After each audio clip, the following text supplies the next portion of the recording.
thanks very much to all of the organizers for this opportunity, and to the chair and to the discussants. We're very much looking forward to your thoughts. So in this presentation, we're going to put forward a vision of how India can leverage big open data to drive development through better evidence-based policymaking, more accountability, more innovative and efficient markets, and more empowered citizens. And this is growing out of over a decade of efforts by our research team to use large, messy government data sets to try to understand what's driving growth and development at the local level in India. And more recently, over the last couple of years, generating data platform public goods at our organization, Development Data Lab, which Paul and Toby and I founded 2 years ago to do both high quality academic style research, but also really help the world make much better use of the massive amounts of data that developing countries are generating, but often not using to their full potential for either research or policymaking. And this work is co-authored with 4 of my colleagues at Development Data Lab, Aditi Bhowmick, Alison Campion, Toby Lunt, and my longtime research collaborator, Paul, and co-founder of DDL, Paul Novosad. So once upon a time, data in India was really difficult. It was difficult to collect data from all corners of the country. Records were kept on paper in offices throughout the land and could generally only be accessed individually. Graphs had to be drawn by hand, and in general, dissemination involved massive loss of information, as the people doing the analysis and dissemination had to be very parsimonious about what they could distribute basically on paper. Now we're in a very different world in the 21st century. Most governance is digital. The government is producing more data every day through the operations of its programs than were produced by the entire early censuses. Every project in Narega, every detail of every rural road built under the PMGSY, every trip taken on the Delhi Metro, these are automatically being generated and added to massive data sets. And now India has a long history of using data for development. The NSS invented the use of sample surveys for understanding the country's challenges and designing policies to address them. Targeting of programs to lagging states and districts has been based on a rich range of different data sources. The Indian Statistical and Economic Services are a deep pool of data savvy officials in government. But the old way of using state and district level data to design state and district level policies leaves a lot to be desired. We increasingly understand that development is a highly localized phenomenon. Our own work shows that more than 2/3 of the variation in village poverty rates is actually within districts rather than across districts. Adjacent neighborhoods often offer dramatically different economic opportunities for the children of the poor, as we find in our work on intergenerational mobility. We're also finding large inequalities in the provision of government health and educational facilities across neighborhoods that are predicted by their caste and religious compositions. And this work is very consistent with work that's being done around the world. Think of the work that Raj Chetty and co-authors are doing in the United States, using really rich government tax data to understand the importance of neighborhood to economic opportunity. And so the question we're asking is, how can 21st century data and 21st century technologies be used to address India's current development challenges? And in this presentation, we're going to show that the richness of data that government is already producing, and given these technologies available, there are really low costs and really high returns to opening up much more of the government's data to better policymaking, to improve accountability, to have more empowered citizens, and to drive more economic growth. What do we mean when we say data? We should be really clear on this. This talk is specifically about the data that the government generates, both actively through surveys like the NSS or the census, but also passively through the operation of its programs. And we're really going to primarily focus on non-sensitive data. There are many debates rightly around what to do with sensitive data, and we'll talk a bit later on in the presentation about safeguards that are required and things that can be done to disseminate sensitive data in a way that respects the harm that could potentially be done by that data. But we're really going to focus on the absolutely massive amounts of non-sensitive data that the government is generating and often not disseminating or not disseminating effectively. And so our big picture message is set data free to drive development. There are both intrinsic and instrumental reasons to open data, and I'll talk about all of these. The costs are very low. The generation costs have already been paid. as I said, through the operation of government or through the surveys that the government is already conducting, the big costs have been paid to get the data in the first place. And given the internet and technologies available, it's very low cost to push these data out. We argue that there are very high returns to government, to civil society, and the private sector of setting these data free. But the data needs to be delivered effectively and smartly to maximize usability. And the focus on this talk is going to be on the low-hanging fruit that we think can be picked without getting into some of the thorniest controversies. And I should say here that much of what we're saying is not new. It's scattered throughout many, many different government policies and initiatives like Digital India. And what we're putting forward is a parsimonious vision for how to realize the relatively easy gains by opening up much more data than the government ever has in a smart way that really does maximize its usability to the full range of different users. And those users are going to have very different levels of sophistication, of applications that they're seeking to use the data for. And so you need to be thoughtful about how exactly to put the data out there into the public domain. And we think that a big point worth making is that given all this, there's absolutely no reason why India shouldn't be a global leader in open data for development.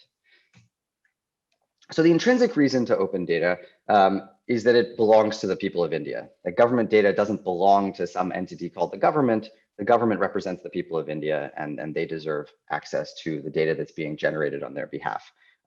India already recognizes a right to information, and government data unambiguously is included under that right. But the current implementation of the RTI is a very 20th century approach to a 21st century problem. In the current implementation of RTI, it's very difficult to access analyzable data. Generally speaking, people have to submit RTI requests. This takes a long time. It's costly. The government comes back with individual pieces of information.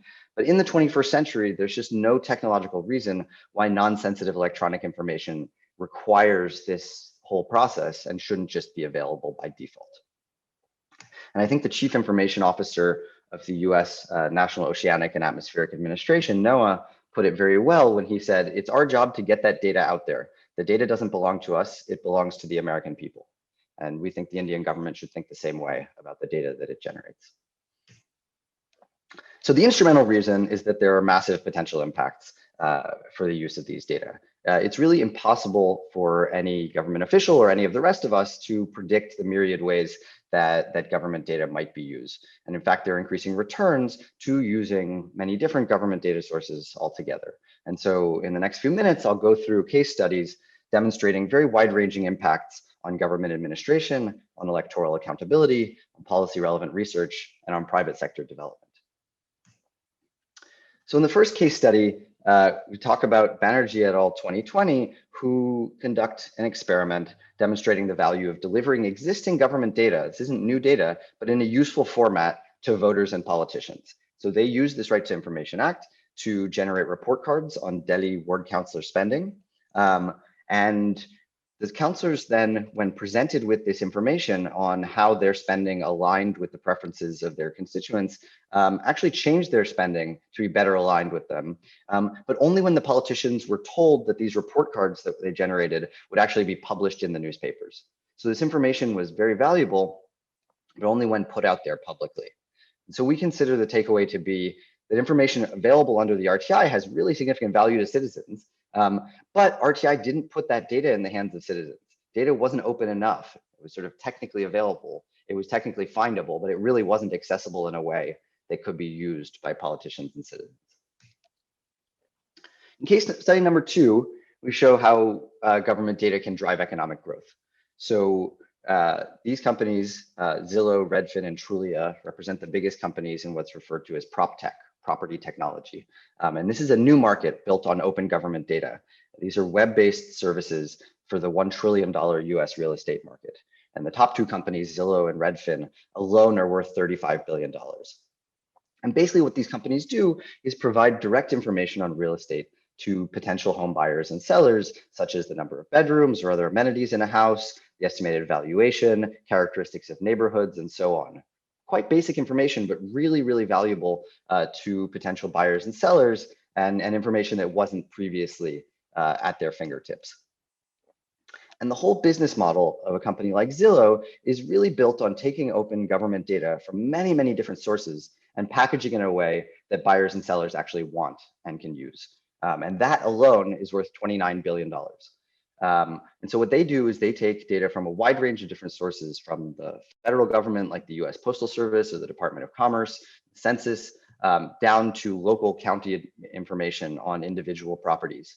And really what they do is they ingest and they harmonize and to a more limited extent, analyze these data to produce what you can see on the right, which is a collection of information on essentially every property in the United States, which is very useful for buyers and sellers.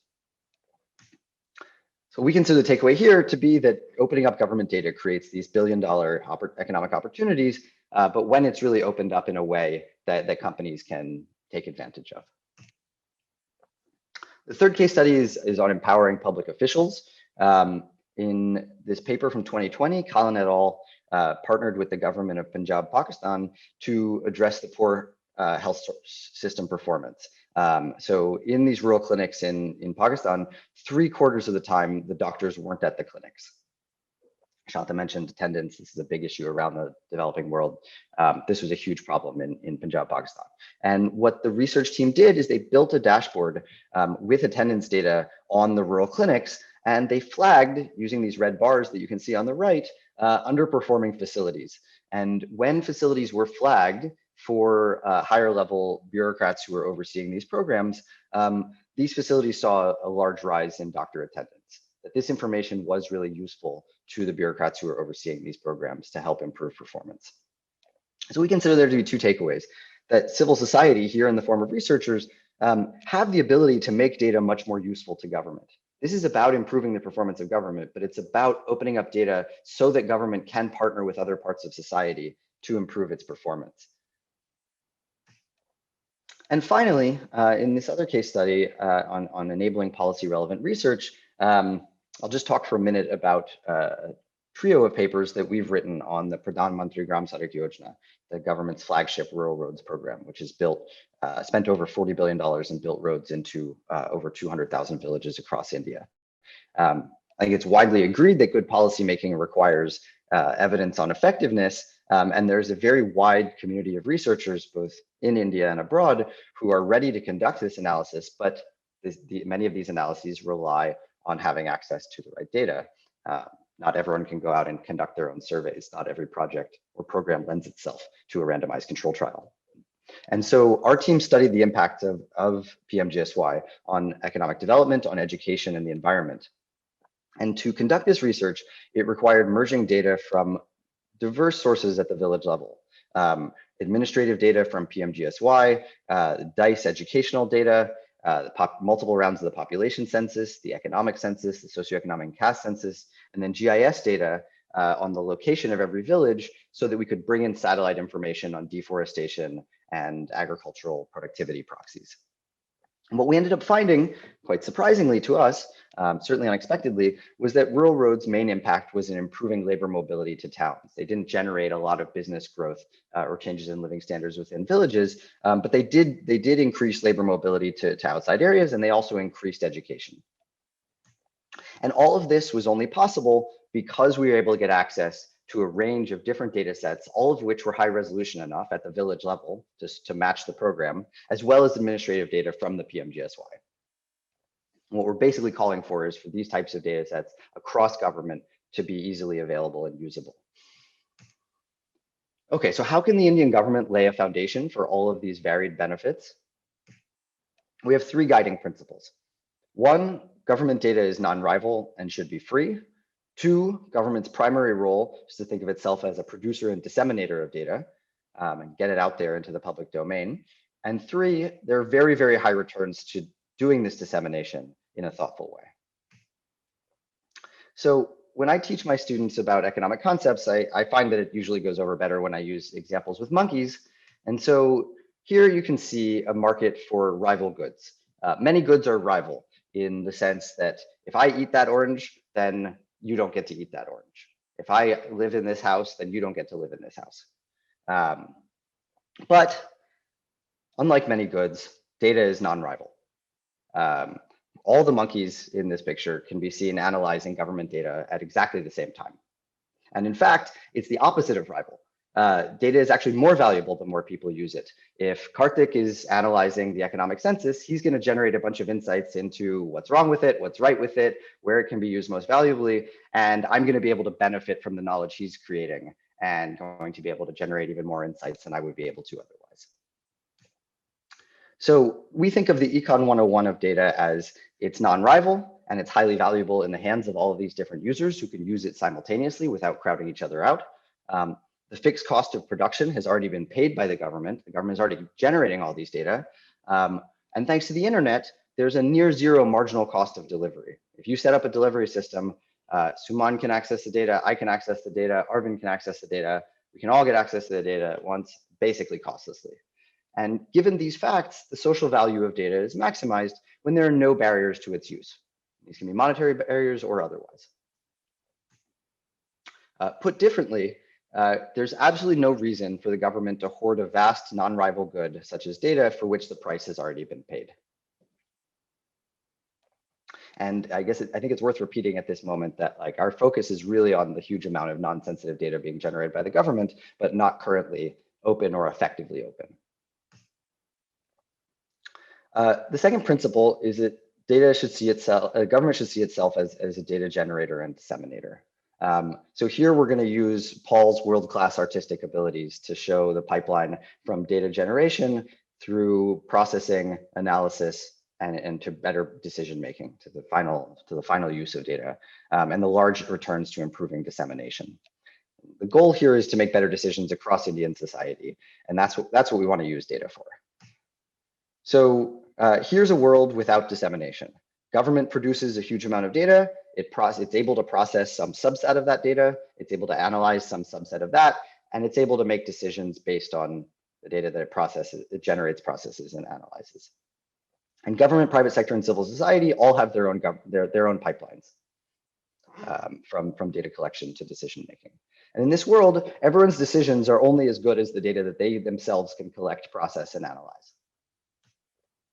Now, in the status quo, there's some government data dissemination, but it mostly happens pretty late in the chain. So in the status quo, the government disseminates data, but actually a very small fraction of what it collects. And the red arrows here represent the data that government does decide to share. It decides to share the national sample survey, it decides to share the population census, and so on. But it sits on a huge amount of the rest of what it collects. But what it does disseminate then gets used by the private sector, gets used by civil society to benefit Indian society directly through their operations, but also through improved policymaking, through their engagement with government, through the insights that they generate that can guide better evidence-based policymaking. Now, in the world we're calling for, data gets opened much earlier in the pipeline. So here, the red arrows start on the left-hand side right after data collection. This comes from the fact that the private sector and civil society, media, researchers, NGOs, and so on, have much more spare capacity and skills for processing and analyzing data than the government does alone. Private and civil society ideas then allow government to make better decisions. They highlight the lessons from the data that government itself doesn't necessarily already know. Think back to the example of Cull et al., where by partnering with researchers, the health ministry in Punjab, Pakistan was able to improve performance in very low performing setting. And all of society benefits because government, the private sector, and civil society all end up making much better decisions because the data is out there early. And the third principle here is the importance of effective dissemination. And this has three components as we lay it out. The first is frictionless access, that users can find the data that they need with minimal cost, and that can be monetary, time, or otherwise. The second is that it's delivered appropriately, that different users can access data in the form that's most useful to them. And the third is that it's conceptually clear, that users can easily tell how the data was produced and what exactly the variables mean. And as Suman suggested earlier, this sounds like really obvious stuff, but I hope we make it clear that the current way that government disseminates data is very, very far from these components too often. So the first, frictionless access, is that users must be able to find and view data with minimal cost. And even very small costs can prevent effective use. The obvious one is monetary costs, but I think the Indian government really does deserve praise for moving away from charging for a lot of data sets that it used to charge for. It used to charge for the NSS, it used to charge for the economic census. Those are now available for free on data.gov.in, and huge kudos to the government for that. But even small non-monetary costs can prevent the effective use of data. If it's difficult to search for data, then users won't be able to find what they're looking for. If there are unnecessary approval processes, then it's going to crowd out a lot of people who might be able to access it. If there are convoluted websites, it's going to prevent the effective use. So just to take one example, migration is a first order issue in India, and the census collects really detailed permanent migration data every decade because they ask people where they were previously. But despite the fact that migration is a first order issue and that many people are doing research on it in India, actually very little research has been done using the census's really rich district to district migration matrix, because the Registrar General of India charges a high price to get access to these data. The census says we will generate special tables for you if you want certain pieces of information out of the census, and they charge a lot for it. But given modern technology, there's no need to produce special tables. There's no need to just disseminate like a standard set of simplified information from the census like it was once upon a time. All of these data should be out there in the public domain for everybody to use. On appropriate delivery, here we show how raw data can be disseminated through different channels, through APIs, where computers speak to each other, through bulk download, through individual records, which is often how Indian government websites are set up, and then in simplified formats through dashboards and visualizations. And different users, policymakers, researchers, private sector, civil society, citizens, are going to have very different ways that they want to use the data and different levels of sophistication. So they're going to want it delivered in different forms. So for example, citizens might want individual records so that they can look up themselves or their village. Policymakers might want visualizations and dashboards to help them oversee their programs. Researchers, private sector, and civil society are all going to want data more in bulk. And the point I want to make here is that data really does have to be in the right format for these different users. But too often the common approach is to simplify data through single observation access through these dashboards or visualization, and much of the information gets lost and is therefore unusable to those of us who really want to analyze data in bulk and generate insights from it. And so even when the government does want to make simplified sites, and I think there are many compelling cases where simplification does make it much more useful to potential users, that should never be seen as an excuse for not making full data sets available. And too often that's the case right now.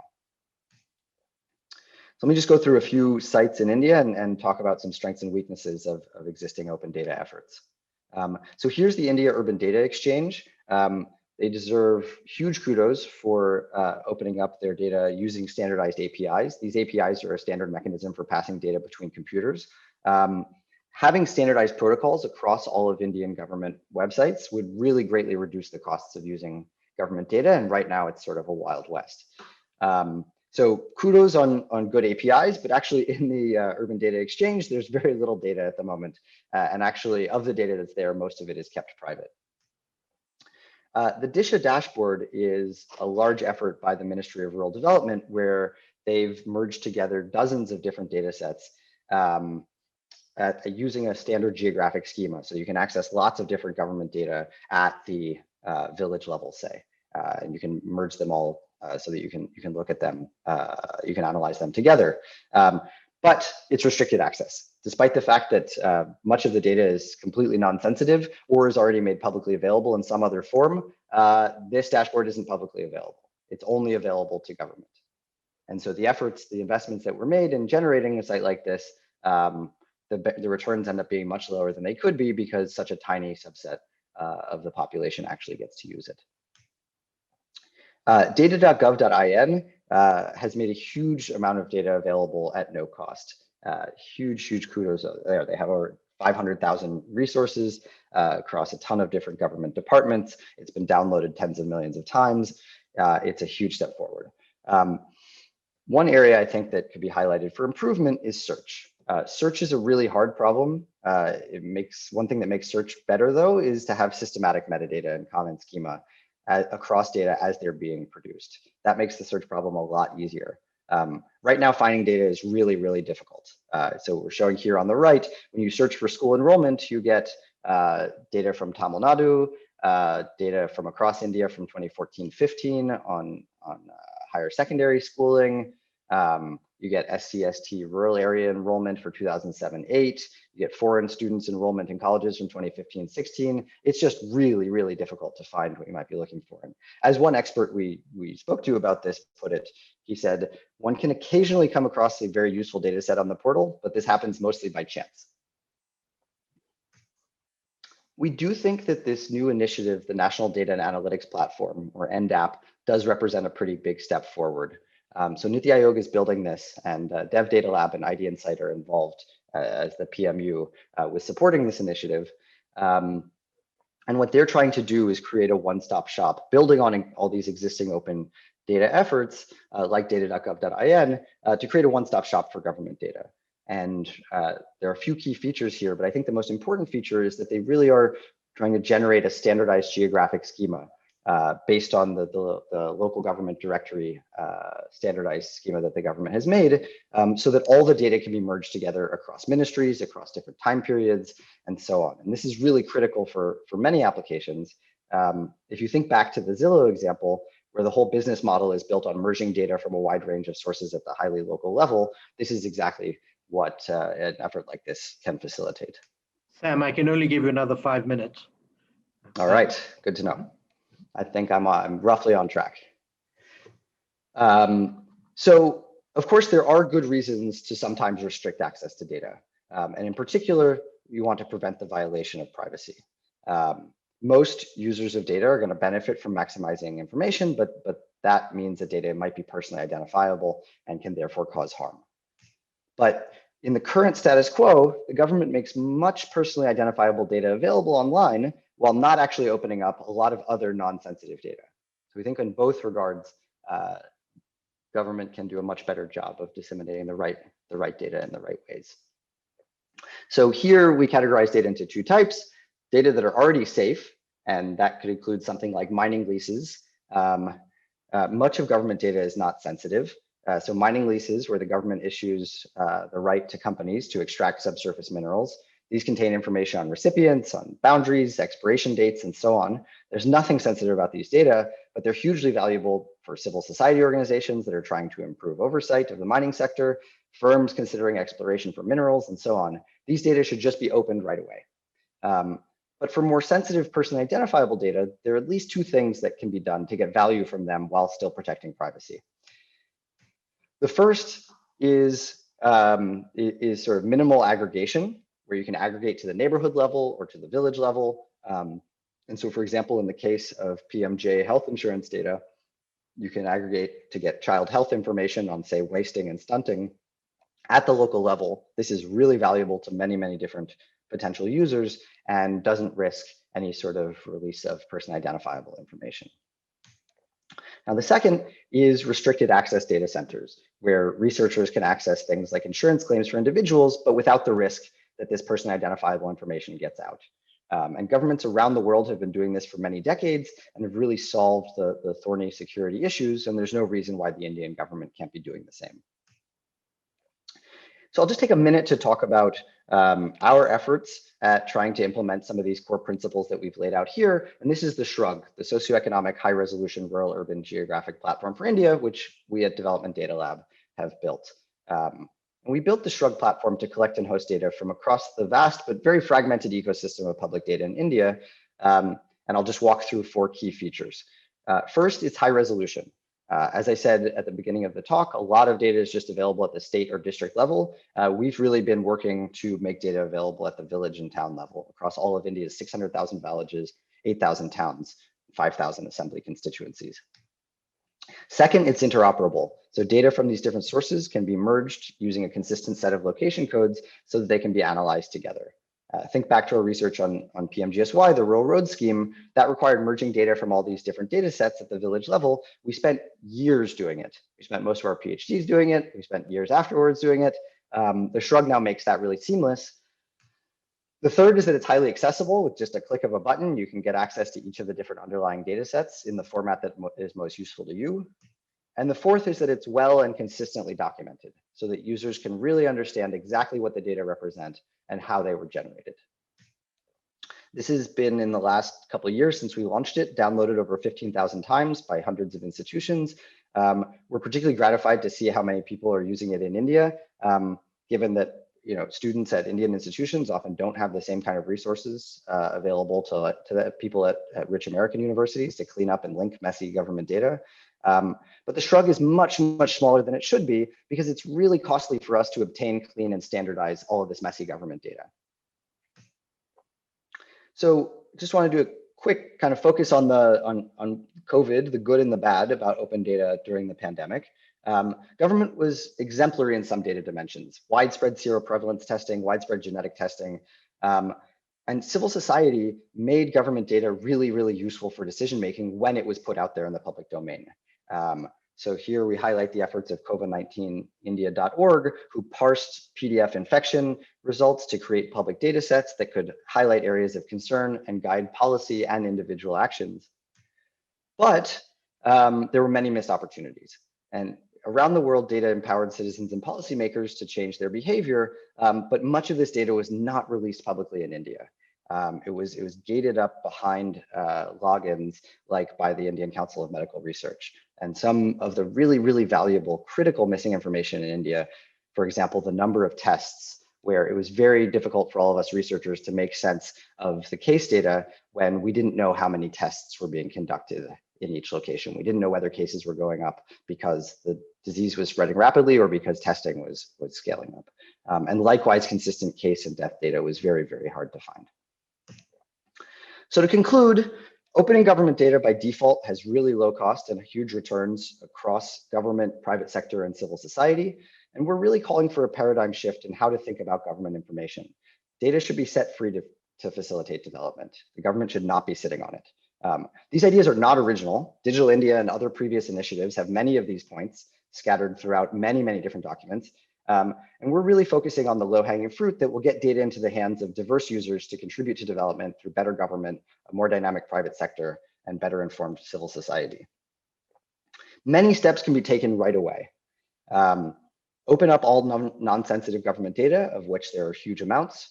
Aggregate personally identifiable information to minimal geographic level to avoid risk of harm, and offer restricted access to researchers to personally identifiable information so that they can use it, again, in a way that doesn't run the risk of violating privacy, of releasing these data. We've laid out a series of delivery principles that should be applied across government data. As I said, a lot of these principles have been floating around. We didn't invent these principles. What we're really calling for is a real commitment to implementation of them in a standardized way across all of government. The focus of this talk has been on how valuable it is to just open up existing government data, but there's so much more to do to use data for better policymaking in India. One idea that we at DDL are trying to see if we can pursue is to leverage the wealth of real-time private sector data being generated by companies. This was done to great effect during COVID in the United States, and we're really trying to see if this is possible in India as well. Another is to build much more capacity within government to more effectively use data, for example, at panchayats and local urban bodies, which have more and more responsibilities for decision-making, but often don't have access to great information. And finally, let me just conclude on this. Delivering education and electricity to every household in India is a huge challenge, but because of 21st century technology, the government does not face the same kind of massive final mile challenge when it comes to delivering data. India's tech sector is world-class. The internet can deliver data to every corner of the country. So I'll just end by reiterating that there's absolutely no reason that India shouldn't be a global leader in open data for development, but it really does require a paradigm shift in thinking about who the data belong to and the primary role of government as getting out all of the mass amounts of information that it's generating and that can be used by people around the country and the world. Thank you. Thanks, Sam. I don't see many questions for clarification, so let's go straight on to Bob Cull. You have the floor. So thank you, Suman, for the opportunity to comment on this paper. I found its main thrust, its arguments quite compelling, and India certainly provides a fascinating context laboratory to study the potential benefits of and impediments to open public data. So Sam explained everything very clearly, and the main arguments boil down to two key points. Government data are valuable. Making it more open enables innovative uses of that data, uses which are impossible for public officials in charge of data generation and dissemination to anticipate. And secondly, for India, effective delivery of data with appropriate privacy safeguards to a wide range of potential users costs very little when you compare it with the already paid costs of collection and the returns to better dissemination. So I should start with a disclaimer that I am no India expert, but as a newcomer to the open data situation in India, these points and the evidence used to support them seem reasonable, eminently reasonable. They also resonate quite well with the key messages from World Development Report 2021, Data for Better Lives, for which I was one of the co-directors. And indeed, this paper lays out a clear vision for achieving open data in a large and influential country in a way that we were not able to do in the report. So my critiques and suggestions really have to do with placing greater emphasis on a few topics. The first is exploiting synergies between public intent and private data. We call it public intent data in the report. Second, more on the scope of the remaining challenges regarding data protection. And third, some thoughts on the political economy of government data sharing. So with respect to synergies, Sam explained why the paper has a relatively narrow scope. This is by design. It focuses on government data for three reasons. First, government data is more representative than private sector data since government interacts with all its citizens in one form or another. Well, it tries to. Second, government data pertains directly to operations of public programs, which are in the public interest. And third, government data is owned by the public. This is the argument that so the public has a clear claim to access. At the same time, near the very end of the paper, it's very briefly acknowledged by the authors that, quote, increasingly the richest data on the Indian economy is in the hands of the private sector, and that the private sector has particularly rich real-time data as the operations of firms generate huge amount of information on the economy, but these data are rarely used for research or the design of public policy, unquote. So a key theme from the WDR, and one that does not get much attention in this paper, but could, is the potential to combine public and private intent data to address development challenges. Indeed, the WDR argues that public and private intent data are inherently complementary. The strengths of one type are the weaknesses of the other. Compared with traditional public intent data from censuses and surveys, but also administrative data sets, new private data sources can offer greatly improved timeliness, frequency, and granularity of data, though as noted, they tend not to be fully represented in coverage. But given these features, new private intent data can contribute significantly to addressing public sector development challenges. And we argue in the report, private intent data collected through cell phones, internet usage, satellites, remote sensors, and other sources provide information about individuals and geographic locations that traditional public data simply cannot. COVID-19 provides a timely illustration in which call detail records and geospatial data from cell phones have been used to track the spread of the disease and assess the effects of policies designed to mitigate it, such as stay-at-home orders. Beyond the pandemic, the WDR highlighted, for example, the benefits of combining data sources holds for poverty mapping, and thus better targeting of resources and services to the poor. Household surveys, which gather extensive data on living standards, consumption, income, and expenditures, are the basis for estimating national poverty rates in most countries. But those surveys are costly and performed infrequently. Recent advances are showing how combining the survey data with call detail records, or especially with satellite imagery data, can provide greater geographic resolution and timelier maps of poverty. Other examples from the report include repurposing commercial data and exploiting synergies with public intent data to monitor public health and improve predictions of disease spread beyond COVID, for streamlining service delivery, for improving road safety, for allocating aid and disaster recovery. Sam mentioned the pressing need for pressing policy concerns related to migration, and mentioned that the census data could be instrumental in looking at that and transition matrices across censuses. Censuses only occur every 10 years. There's great scope to use the census in conjunction with these new private data sources to get a much timelier sense of what's going on in terms of migration. So more information about India's efforts to incorporate private intent data in their analytics and to combine it with more traditional forms of data would be welcome in this paper. Government's envisioned role in the frameworks presented in the paper is almost entirely as a collector and disseminator of public data. And in the short term, I understand why that's a sensible and important goal. But if the richest data on the Indian economy and the economic and social activities of the Indian people are in the hands of the private sector, and as the paper indicates, so if that's true, to get the most out of data, government will need the technological capabilities and human capital to become fuller analytical partners with the private sector over time. So at the end of the paper, in section 8.2, there are brief suggestions about how the Indian Statistical and Economic Services could be modified to achieve some of these goals, but I wanted to draw the author's attention to an example from another country of a more comprehensive effort to improve data capabilities, government data capabilities. The data, they may know about this, but the Data Science Campus in the UK's Office of National Statistics is an example of a unit and an NSO that is tasked explicitly with leveraging the latest advances in data science and the synergies between public intent and private intent data sources to serve the public good. The campus works on data science projects for the UK government, as well as with international organizations in collaboration with partners from academia and the private sector. So I'm just curious about, are similar efforts underway or contemplated for India? And if not, shouldn't they be? Shouldn't we be thinking of the government as more than just a disseminator as we go forward? Shouldn't that be a priority as well? So moving on to data protection. Sharing public data more widely is the focus of this paper, and India's considerable achievements in terms of government data collection are rightly lauded. These achievements and capabilities are also reflected in the World Bank's Statistical Performance Indicators, SPI, which were released in conjunction with the WDR. The SPI are used to assess the availability, quality, and usability of public intent data across 166 countries. So India's SPI score ranks within the second highest quintile in the sample, which is uncommonly high among low and middle income countries. Controlling for per capita income via regression, and of course, that's positively linked to statistical performance. Controlling for income, India ranks 14th globally in SPI.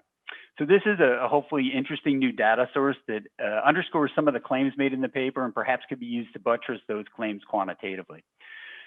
But where I struggled a bit with the paper was understanding why, given these statistical capabilities, India has not made more of its public data. The argument seems to be that a change in mindset, viewing data as owned by the Indian people, not the government, and the government should instead focus primarily on disseminating those data widely in a readily usable form, that would go a long way towards remedying the situation. And while I think that would be a crucial development, I'm not convinced that in and of itself, that change will unleash the data sharing and dissemination that is hoped for.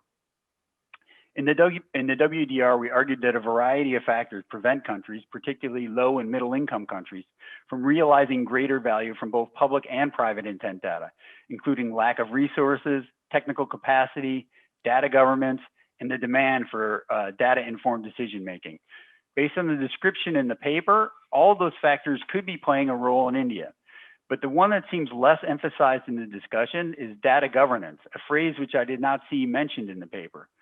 The WDR defined data governance as being comprised of a set of building blocks to enable and deliver the potential benefits of data while safeguarding against harmful outcomes.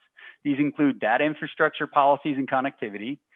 They include the policies, laws, and regulations around data, related economic policies in terms of antitrust, tax, and trade, and data governance institutions. Based on my reading of the paper, I would look to the laws and regulations around data and the institutions of data governance to understand better what the bottlenecks to sharing and disseminating India's public data are.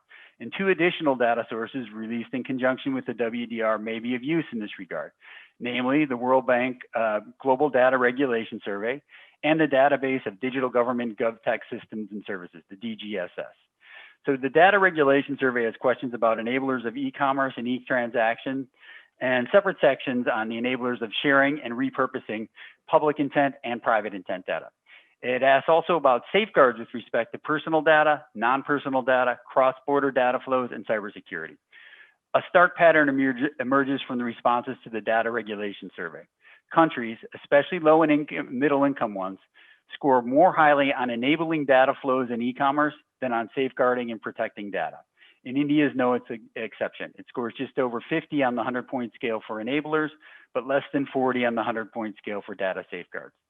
And description in the paper also indicates that data protection is a major concern in India. Quote, on the one hand, non-sensitive microdata is arbitrarily held from the public domain. On the other hand, individual level sensitive data are often available on the public domain on a discretionary basis.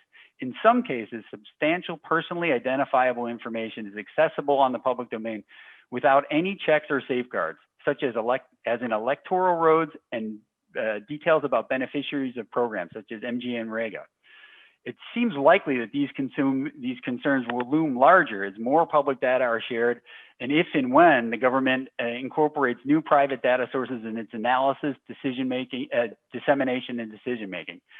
So the Data Regulation Survey assumes that a good practice regulatory environment, specifically with respect to sharing and enabling reuse of public sector data, which is, after all, the topic of this paper.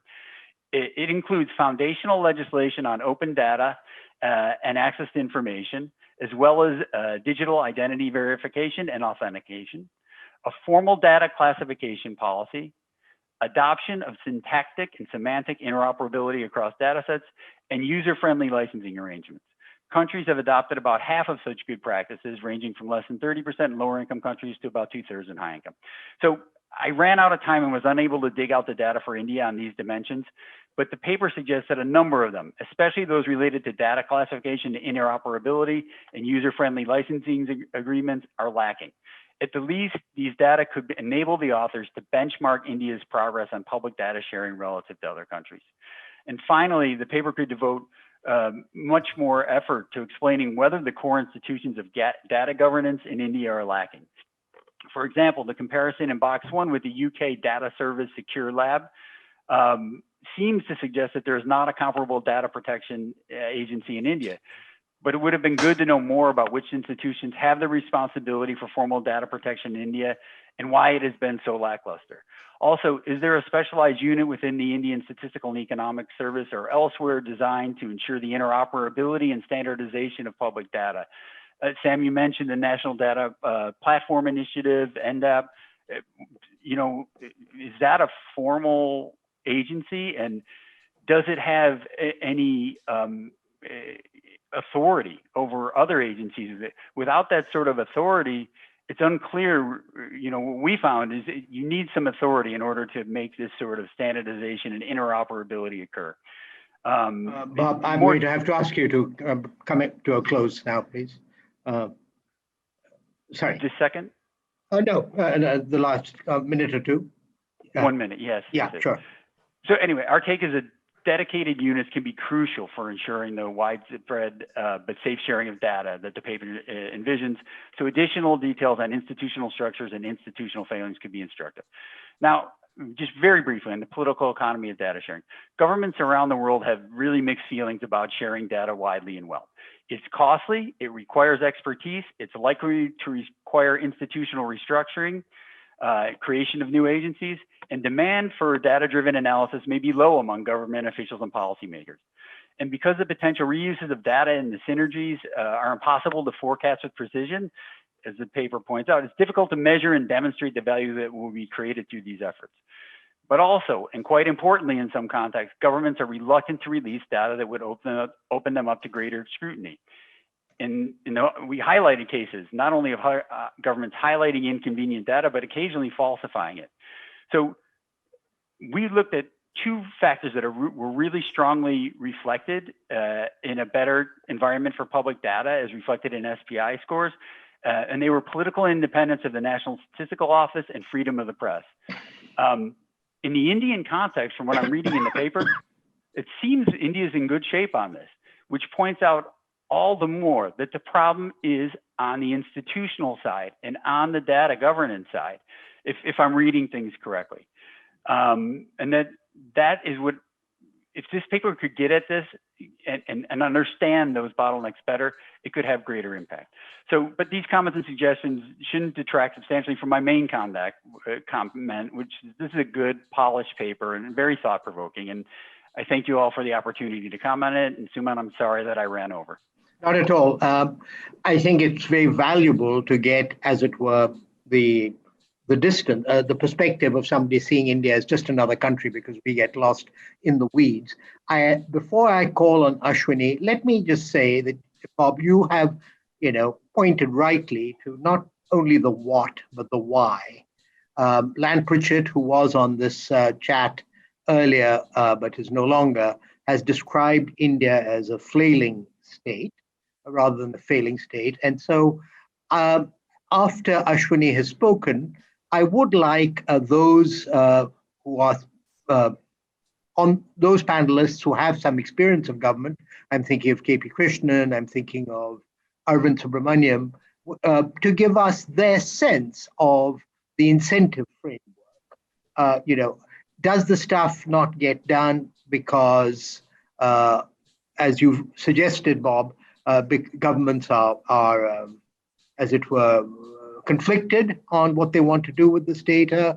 Is it a lack of resources? So I think getting some insight from the bowels of the Indian government, and I have some thoughts on the Reserve Bank as well, would be helpful. But with that, and I just wanted to put people on notice that I may call on them if they're still there and not having a drink. Let me now request Ashwini to give her comments.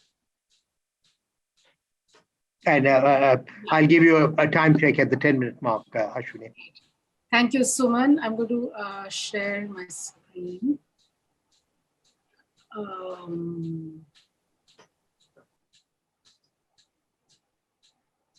Yeah, so first of all, thank you, Sam and Paul and the other co-authors for a really interesting and a paper that I almost fully agree with. And so it's hard to be a discussant for a paper with which I agree with so much. Normally you look at points that you disagree with, and those form the basis of one's comments. And so it was harder for me to do that in this case, because in terms of your sentiment and in terms of your efforts, I completely agree with the paper. And congratulations also for the Shrug platform, which all of us use. And in fact, when we set up CEDA, the center which I'm leading at Ashoka, which is Center for Economic Data and Analysis, since Shrug was already there, we decided not to reinvent the wheel. And so what we are doing at CEDA is not what Shrug is doing, because Shrug is already doing what it's doing and providing a great service. So what we are doing instead in CEDA, I'll talk a little bit about that as well. But here are my here are a few comments that I'd like to share with you. So of course, I completely agree with the authors of the paper that publicly available data is tremendously useful for all kinds of reasons that the paper outlines thoroughly. And it could not have been written at a better time than what we are going through, the COVID-19 pandemic, because more than at any other time, it's now during the pandemic that we have realized, all of us, all over the world, the urgency of good, reliable data in real time. And it's at this time that, although in India, we do have some data available in real time, but it's really the paucity of data that is striking at this time to me as a researcher and to us at CEDA, rather than the availability of it. And it's ironical that we are facing this data shortage in the age of this big data, digital India, and as literally every action of ours is getting stored somewhere as a data point, it's at that point, it's at that juncture that less of this data is available for public use. So India, as the paper rightly points out, has a very long and rich and a history of producing credible data. So the Indian Statistical Service, for its level of development, for how poor the country was, is remarkable. So there's the Census of India, there's the National Sample Survey, and many other data agencies. They have remarkable capacity, conditional on India's level of development. But unfortunately, in the last 6 to 7 years, and particularly during COVID, what really hurts and what really stands out is the absence of actionable data in real time. And so what we are finding now is, in fact, one source of data is the CMIE, which is a privately available data set, which has to be purchased at a huge cost. And my university, Ashoka, has access to it, as do some other universities, but it's costly. And so this is the time when one would have wanted free and government-produced data to assess changes literally, within a quarter, with month by month, which is a task that CMI is enabling us to do. And civil society actors and journalists are putting together, like solving pieces of the jigsaw, data from different, from news, from news sources, from, for example, crematorium data, et cetera, et cetera. So very unusual sources of data getting put together to get a picture of what's happening to the Indian society and economy during COVID-19. There are initiatives like Shrug and CEDA, et cetera, that are engaged in efforts to promote sensible and scientific evidence-based research and dialogue, and all part to us, as well as to many other such initiatives that are making this data available. What we are doing at CEDA is not really, what we're using is publicly available data that is freely available, like data from the National Sample Survey or the National Family and Health Survey, etc. We are calculating summary statistics and frequencies and proportions and creating a dashboard for research, for users who may not want to or may not be able to engage with the unit level data. The unit level data already there, easily available, and Shrug anyway has done a lot of concordance across geographies and across time. And so these resources are already there. And what we'll do in CEDA is make summary statistics available, because a lot of the times when a member of the general public is saying, I need data, what they mean is they want usable data, something that they can understand quickly, put together and get a sense of what's happening. And so that's really what CEDA is doing. And we are creating short data narratives, etc. So everybody is welcome to look at the CEDA website.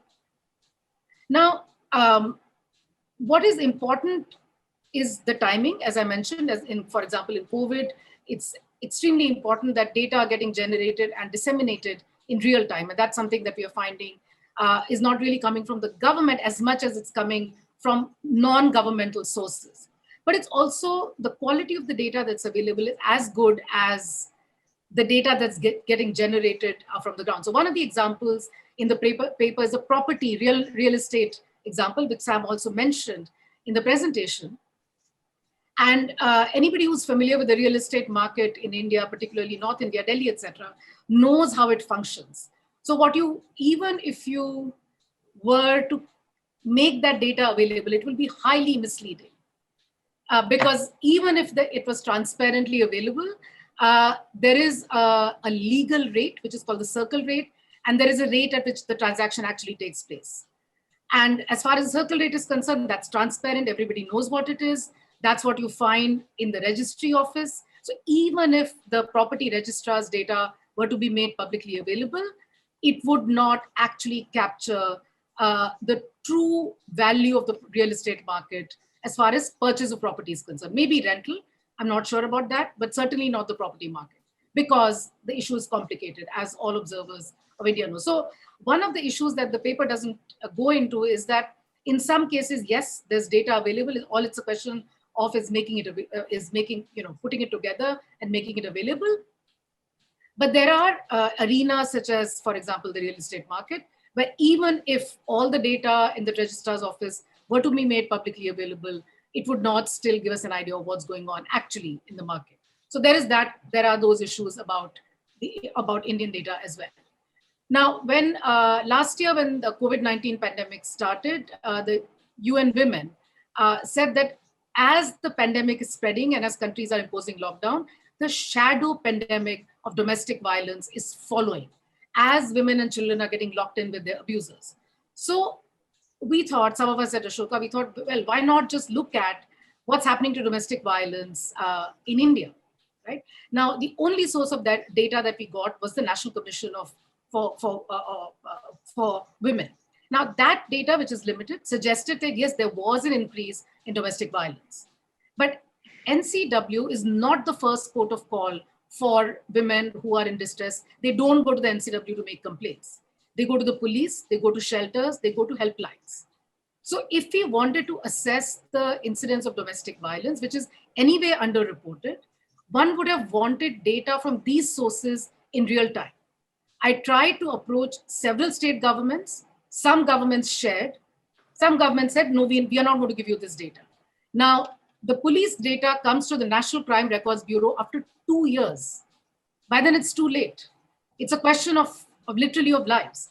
And so I tried to argue with governments saying, if you want to save lives in real time, 2 years down the line is too late. We need to find out what's going on now. They said, well, just wait. I mean, we are not going to give you that data. 1 or 2 states gave us the data, but then it was, no research paper, no journal would have accepted that analysis. They would say, well, what about selection? What about this state? What about that state, etc. And so then it becomes unusable as far as presenting research findings is concerned. The other example that I'm personally very interested in is about women's labor force participation. Now, a large part of the narrative in India says that women are withdrawing from the labor force because of an increase in conservative social norms over the last few years. Now that sounds plausible and that sounds attractive, but if you weigh this argument against the fact that the decline in women's labor force participation, first of all, has happened over the last 15 years, even longer, and the bulk of the decline has been for rural women, and within that for Adivasi or tribal women, then one starts to wonder whether the narrative of increasing conservative social norms is really valid or not. And as at least my work and many others' work shows that this narrative has to be questioned. But in order to present evidence on this question, you need better data. So one question is measurement. And in fact, NCAER is a good place to talk about this because IHDS, which comes out of NCAER and Sonal Desai's team, has actually been engaged in the very important task of measuring women's work correctly, right? And so we have some evidence from that. But on the larger question of, is it the case that employers have lower demand for women's work? Is it the case that there isn't availability of jobs that women could do in rural areas? Is it all of these above things? Again, we need data in real time. And I'm going to talk about that in the next slide about what's happening to surveys in India. Similarly, I did some work in Maharashtra on the state rural livelihoods mission. So when we were doing the survey, we asked women, which self-help group are you a member of? And they just knew the name of that SHG. And so they gave us the names. When we came back to Delhi and we were analyzing the data, we realized that women don't really know whether their SHG belongs to this particular program or something else, because Maharashtra has a wide variety of self-help groups. So we said, oh, that's easy. We can just go back to the MSRLM office because they have MIS, and surely they know their own SHGs. And so all we have to do is we have to fit in the name of the SHG and we'll know which ones are program SHGs versus not. Well, guess what?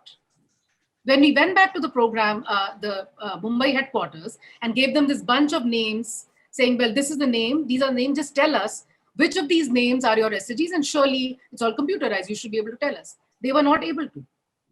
So even with a lot of the MIS data that gets collected, some vital information somehow gets missed or doesn't get recorded, and therefore it renders it unusable. And so in the end, one of the research questions was the difference between program SHGs and other SHGs, which we could not analyze because we couldn't determine which SHGs were program SHGs and which were not. So very simple thing like that.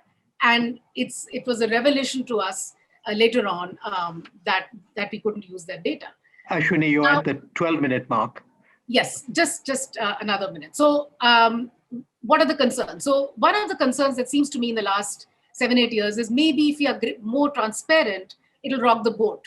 It'll threaten effective governance of the, by the government. So the government may not be able to govern because people will be up in arms saying, you didn't do this, you didn't do that. I don't think that's true at all. A large number of well-informed citizens armed with data don't overthrow governments. There's an amazing article in the New Yorker in 2017, which says why facts don't change our minds. And, we see that across countries. So what if there's anybody from the government listening, I would just like to say to you, give us the data, nothing will happen. We'll just write a few papers, we'll create some data portals, etc. But it's not going to threaten effective governance. The demand for data, we must acknowledge, is coming from those who genuinely care about India's development and about India's people. Forces that are antithetical to India's interests don't analyze data to plan their strategy. So when we ask for data, it's not because we want to run anything down or we want to threaten a particular government. No, it's because we are concerned about people of India. And that's the reason why we want to make data available. And I think that, therefore the government should do it. Data transparency would increase the mutual trust between the government and its people, improve governance, not the other way around. And I'll probably skip the second bullet point, shortage of time. But finally, the last 8 years, more or less, we haven't had any of the large surveys. NSS, Consumption Expenditure Survey, the Employment Unemployment Survey, Annual Survey of Industries, ASI was last done in 2013. Please don't stop the surveys. These are vital pieces of information that we desperately need. My appeal to the government would be to please don't stop the surveys. Open and democratize data, and given India's survey capability, use that resource for the benefit of India's development. Thank you. Thank you, Ashwini. I just wanted to acknowledge that Barry Bosworth, I think, has joined us, and also Robert Lawrence, who is a member of the research advisory panel. I'm glad you were able to join us. So we will give time to Sam to respond to this, but I think Surjit Bhalla wants to intervene. But may I repeat? So to me, Surjit and I have both at various times been members of the Statistical Commission, and the Statistical Commission struggled with the issue of quality of administrative data. I mean, this was in a happier age when nobody called data oil. It was probably closer to sandpaper, but it was considered to be, part of the jurisdiction of the Statistical Commission, and they made no headway. And it comes back to Bob's point about data governance. And so, I would like the crowdsourcing of the people in the panel to help us understand. I mean, what Sam and to some extent Bob have said, look, there's a lot of stuff. Somebody's got their, I don't know, there's some chatter coming across. Please mute if you're not speaking. There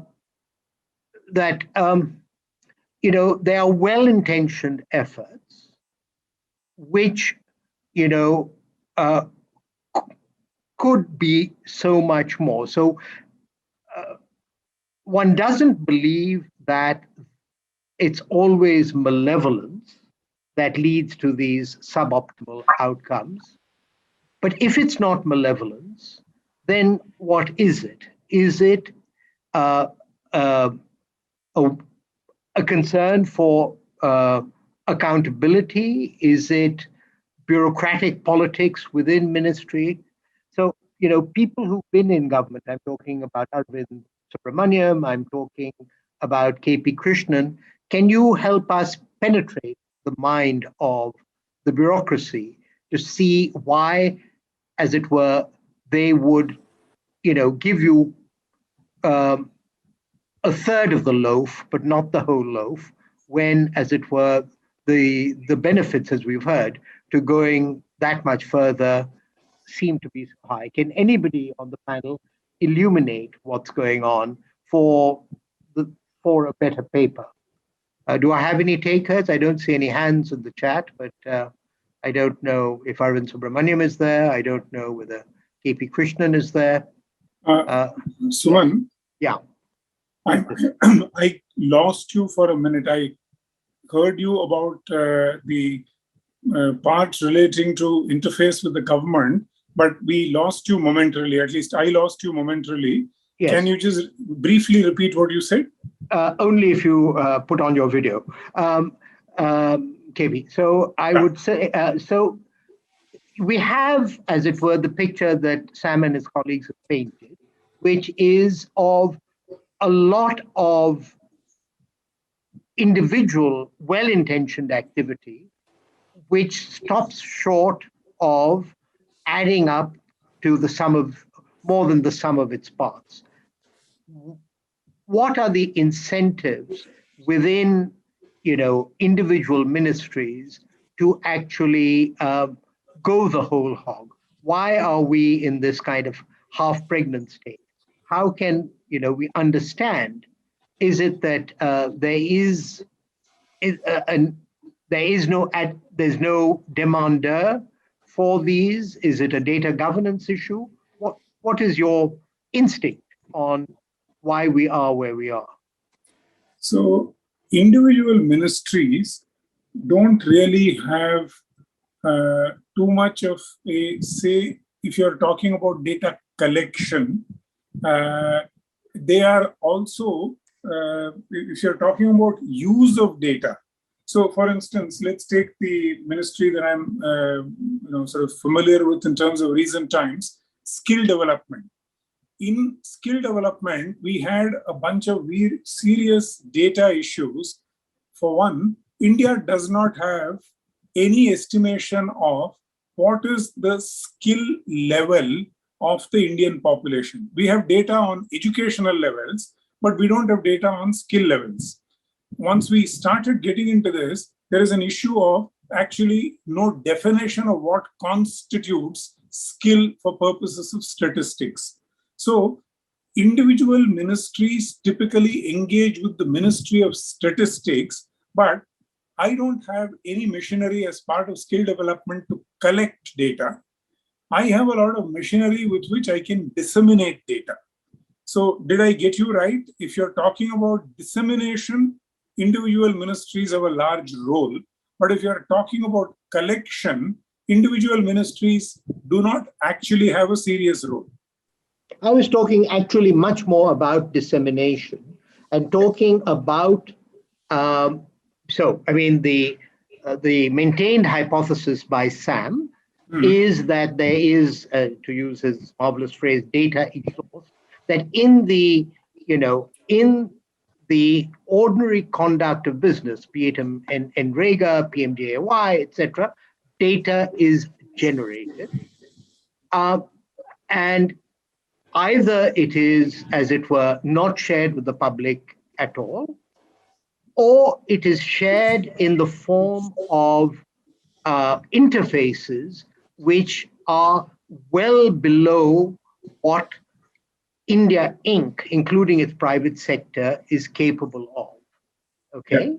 Yeah. And so the question is it because there's nobody in charge, because nobody cares, or is it, as Ashwini was, in a sense, hinting, that, too much data is a dangerous thing in the eye of the bureaucrat because it imposes an accountability that they may not be comfortable with. So, because for the paper to improve, it has to address the issue of why we are as much further behind the frontier as has been painted, and who should take responsibility for moving us along.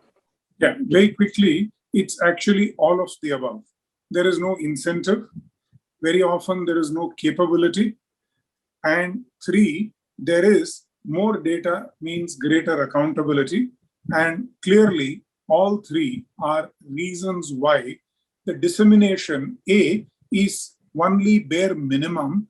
Two, it is never done in a manner that a researcher can actually use the data. Half of these are put in PDF formats, they are put in Excel sheets. So they are not disseminated in a manner that a researcher can actually use the data. If I recall right, when Nandan was our president, was in UIDAI, he wrote a report on data dissemination standards for Government of India departments. And it never, I don't think the report became public But a lot of what you now covered in terms of how do you ensure that individual departments actually release the data in a periodicity that is predictable, in a manner that is comparable with the rest of the world, definitions that are aligned with the domain. All of these were covered by that report. I don't think that report ever came out. The one-line summary is primarily lack of interest at the bureaucratic and the political level to do anything about it. It's not a high priority subject. Well, let me switch that around. Were it to be a priority, what would it take for it to be taken seriously? Clearly the Ministry of Statistics and Plan Implementation doesn't have the heft. Is it something that has to be led by the Cabinet Secretary? What would be the node for, if Sam and Paul were in a position to take this agenda to an individual, who would that individual be? It has to be the Cabinet Secretariat, because, for instance, when something like the right to information became a government policy, because it got mandated in an act, every government department had to then create the machinery to make information available on an RTI application. And it is something which is then monitored by the Cabinet Secretariat. So if there is one agency which has to be approached for ensuring some outcomes on this, it is the Cabinet Secretariat. Okay, good. We've been given a little bit of a license by Karthik. So I'll just keep the Q&A going a little bit longer. I understand that Paul has been responding on the Q&A, and thank you, Paul, for that. And I do want to give Paul and Sam time at the end. But Sujit, I'll come to you. Karthik, in your, as it were, engagement with the Indian state at various levels, do you have any observations on whether these instincts are more counterproductive at the union level as compared to the state level? You think the state level is more open, as it were, or not? Any thoughts on that?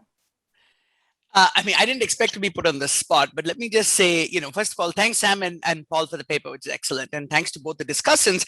I think, Bob raised a bunch of really important policy issues, and I think Ashwini raised the elephant in the room, which is essentially the ground truthing of the data, right? That you actually put in the system. So, you can do what you want in terms of, and I've been working on all of these pieces, right? I think one of the things, just as a research, so even stepping aside from the meta points in Sam and Paul and team's paper, this issue that Ashwini raises of administrative data integrity is actually one of my top priorities right now for both research and policy. So, we've been seeing this in sector after sector, whether it's education, whether it's nutrition, the official data recorded within the government system bears no resemblance to what is measured in independent survey-based data. So I think even just working on this basic, so that's kind of it's the upstream part of what would then eventually go into public administration data. So I think while I strongly commend everything Sam and Paul are talking about, there's this additional piece. So I think, but that's not really answering your question. I think, but the reason I mentioned that is the problem with a lot of the data collection, data type initiatives in government is even the more committed secretaries and ministers who care about doing something feel that they don't have the time horizon needed to invest in data systems, right? They would just much rather launch programs because, the guy has a tenure of 2 years in the best of situations. And so he's like, what program am I launching? As opposed to how am I putting in place a system to collect data that may show up and have returns 5 years down the line, right? So I think that there is this serious, even leaving aside motivation and intention and competence and all of that, there is also this basic problem of time horizon. And so where we found the most traction is when you're working with very specific departments and very specific use cases, then you might find champions in specific states who say, okay, I've had a chief secretary once tell me in the context of administrative data integrity saying my whole system is built on a house of cards, so can you help me figure this problem out? So I think but that tends to be more sporadic and driven at the level of the individual officer rather than an institutional commitment to investing in in data. So I think, to the extent that Sam and Paul are working with Niti Aayog, I think Niti would be a logical place to push some of this agenda. But even there, I suspect you'll be more likely to have success if you work with specific sectors, because then you can kind of go all the way from admin data integrity to then making that data available in a more systematic way. Whereas if you try to take on everything at the same time, it may not move as well. So that's just kind of my 2 cents in terms of responding and how to take this forward. Yeah. But I think Sujit and KP have their hands up too. So KP, I recognize you. You want to come in again?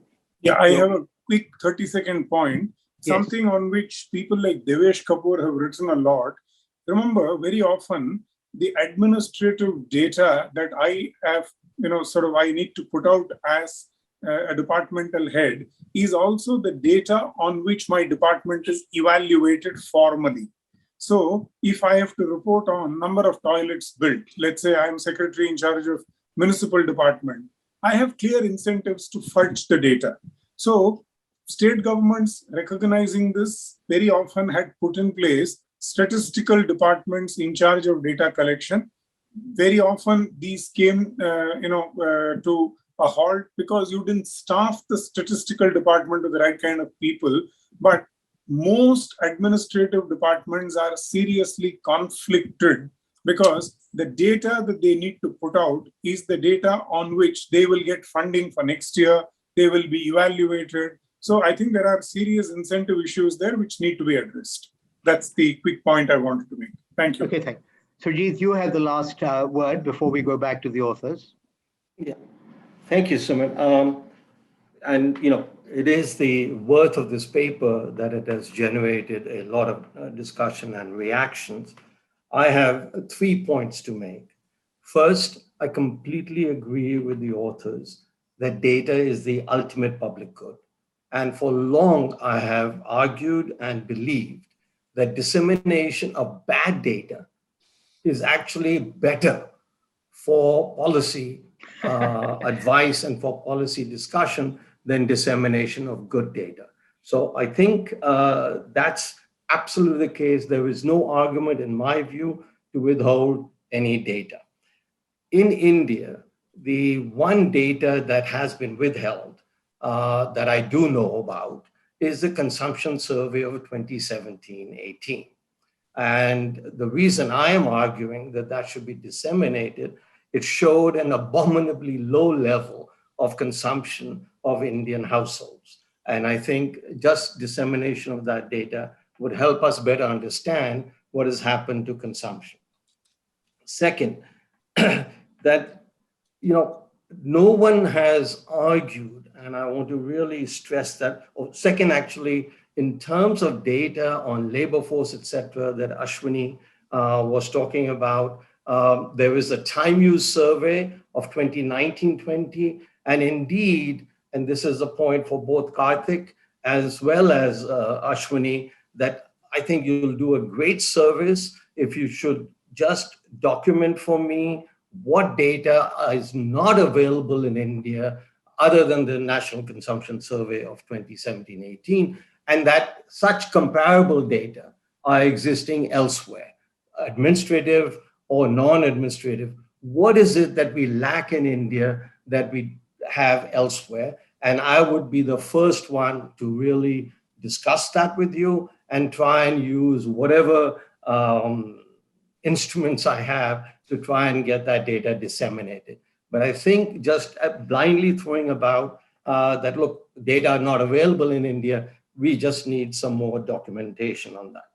Last point, and COVID pervades this entire seminar, this entire discussion, as COVID pervades the discussion of any issue anywhere in the world. So therefore, that's nothing unusual. What I have found surprising is that, and there are lots of arguments made, if this data were available, this life would have been saved, and that life, without, as economists, we deal with counterfactuals. You have more data on COVID available across the world than I know of any instance of any data, real-time data, So therefore, to document your assertions, it'd be nice to show a counterfactual. Choose any country in the world. I mean, 170 countries, data, the IMF has published data on policy actions. We've had all kinds of information available, and I would like to see how the availability of data prevented either infections or lives anywhere in the world. So that's an open challenge to all of us. But not Last in this, point. not in this What session. last point. What has not been mentioned about data at all, and something that I am deeply interested in and would like to get whosoever's cooperation. Vaccinations, we all agree. Vaccines is the important development regarding COVID. I have tried to track down purchases by governments of vaccines, at what point in time, how much was delivered, how much was used by different countries around the world, which is, we all agree, would have saved lives the most. That data is almost impossible to get track of. And what we do know is it's likely that advanced countries purchased much more vaccines than was needed for the entire population. But I cannot, this is something that is discussed, speculated upon, but hard data on this would be really, really useful for all of us. Thank you so much. Okay, so back to Paul, Sam, whoever. Again, a lot of points have been made. You will have the opportunity to reflect on them. I think for the sake of the audience, if there are points that you want to respond to, please do. And if you already have a sense of which of those points you might want to bring into improving the paper, that would be welcome, but that's really between you and the three editors. Certainly, for myself, I think 2 points. One is Sujit's point that, the only way of knowing that you've got bad data is to put it out there. So the quality of the data is not a reason to suppress the data, although there may be perverse incentives. People may be defensive about putting out the data. And the second is Bob's point about data governance. Are you actually inclined to look at the data governance issues in India along the lines that I briefly touched on? So, but the last words are yours, whatever you want to reflect on in the next 3 or 4 minutes. Great. Thanks very much, everyone, for all of this feedback. This is really, really helpful. And as has been said, this is work in progress. A lot of work has already gone into the paper, but a lot more work will go into these ideas, not just for this paper, but over the years. This is very much our agenda. And we intend to keep working on these issues and talking to anyone who will listen to us for as long as we possibly can. Let me just say a few things. I can't possibly respond to all of the really good points that have been made by all of the very knowledgeable panelists, discussants, and so on. So let me just say a few things.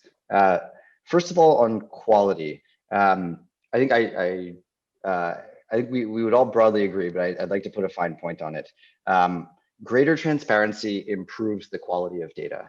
There is not an excuse not to open up data because it is of low quality. And I have just run headlong into the brick walls of various bureaucrats refusing to open up data because they're concerned about the quality of it.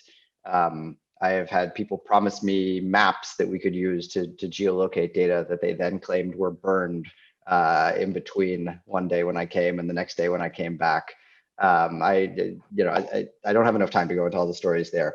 But what we want to see is a feedback loop where data gets opened up, where people provide feedback on it, data gets improved, data gets corrected, data gets worked with. And that can help improve not only the existing data, but the processes by which it's generated. So completely agree with Surjit and others on this issue of the NSS and other sorts of data sets that are not being released. On the political economy challenges, as with so many development issues, we economists like to write papers as if the political economy challenges don't exist, because we want to assess the impacts of programs and not get into why the programs were designed this way or that way, or what would actually shift policymakers' decisions about how to run these programs or how to allocate funds across very different uses. In this case, we focus this paper on what can be done without overcoming all of these huge political economy challenges. I mean, I hopefully we'll spend decades trying to make some progress in overcoming these roadblocks, but at least I think what can be said here is that much of the data we're talking about is not sensitive and is actually often open in some way or another. It's just not effectively open. It's not open in a smart and high quality way. It's open in individual records, but not in data sets that can be downloaded and analyzed.